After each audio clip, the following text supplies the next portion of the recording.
what's going on. Can either of you guys describe just the atmosphere in the arena today and whether that caught either of you off guard? Yeah, no, we're expecting a bigger crowd on Sunday, so I'm happy it was a great start to seeing what this environment is going to be like, and just looking forward to the challenge. Greg Logan with Newsday. Kyrie, on a personal level, what was the experience like for you? One time they were chanting some vulgar stuff and you kind of waved it on. Do you feel like you kind of had to get this one past you? I mean, it's basketball. I've been in a few environments in my life, so, like I said, as long as it's just strictly the nature of basketball out there, there's nothing extra, I'm cool with it. Gonna get some preparation with the team tomorrow, and then get prepared for Sunday. But, it's just want to keep it straight basketball. Alex Schiffer, The Athletic. For either one of you guys, where do you think your biggest issues were on defense tonight? I feel like they made shots tonight. Especially Tatum, he had some tough ones over us tonight. I don't think he got anything easy. But for a scorer like that, once you start to see the ball going to the rim, things become, it just push their team to another level. So I felt like the fadeaways that he was making and step back threes, those are his shots, but we still got to contest on them. So I think we got to be more physical with our switches and rebounding and getting out in transition. So, watch some film and see how we can get better. Blake Andrews, ESPN.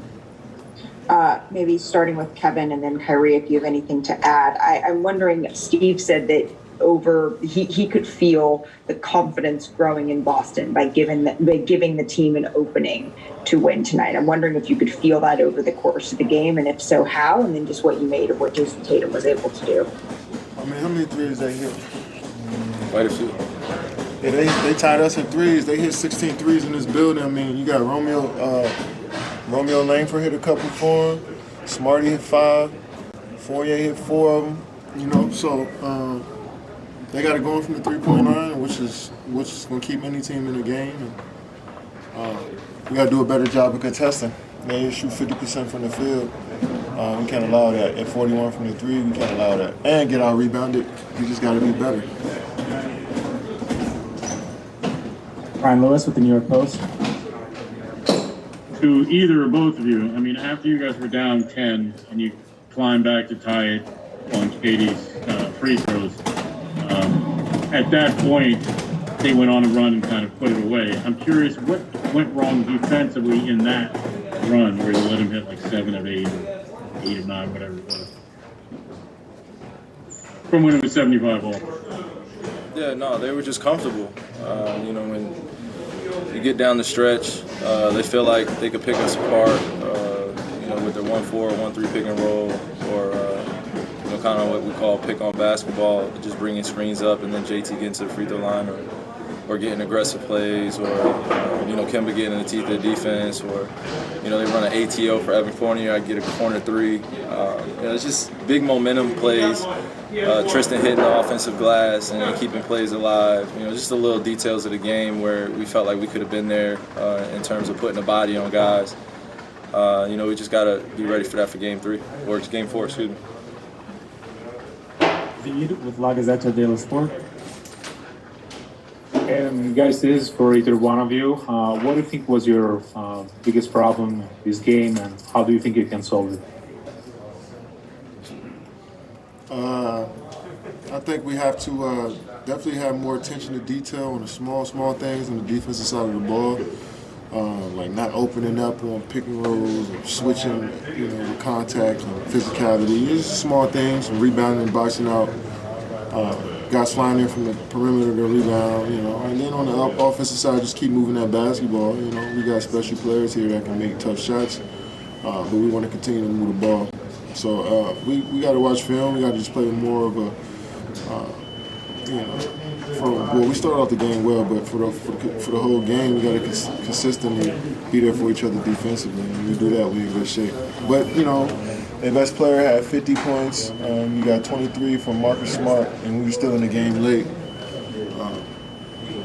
So that's a solid sign of anything, but we don't want to take no moral victories out of nothing. We just got to come back with it next game. Back to Christian Winfield. Hey, again, for either one of you guys, what do you miss most with Jeff out of the lineup, and just what does he bring that you guys didn't have today?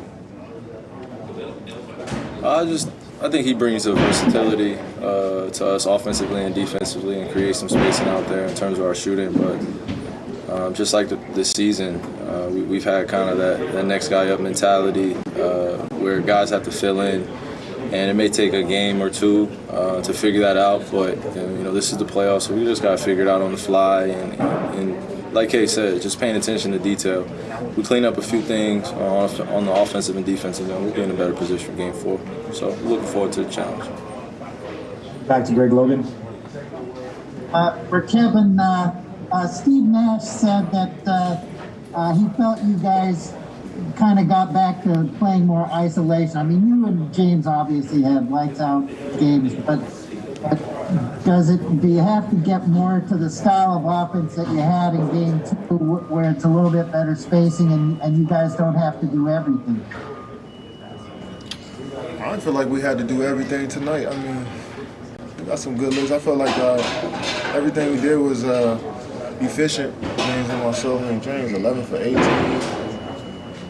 7 for 12 from the Tracy, 12 for 13. I mean, 2 turnovers, 10 assists. I felt like we were efficient. I mean, I missed 3 free throws, but outside of that, I felt like we were efficient. But we lose a game and we don't. I got 1 assist and we got 16 as a team. Of course, we can pinpoint that, but it's a lot of stuff in the games that we could be better at, and that's definitely one of those things we're gonna emphasize is continue to move the basketball.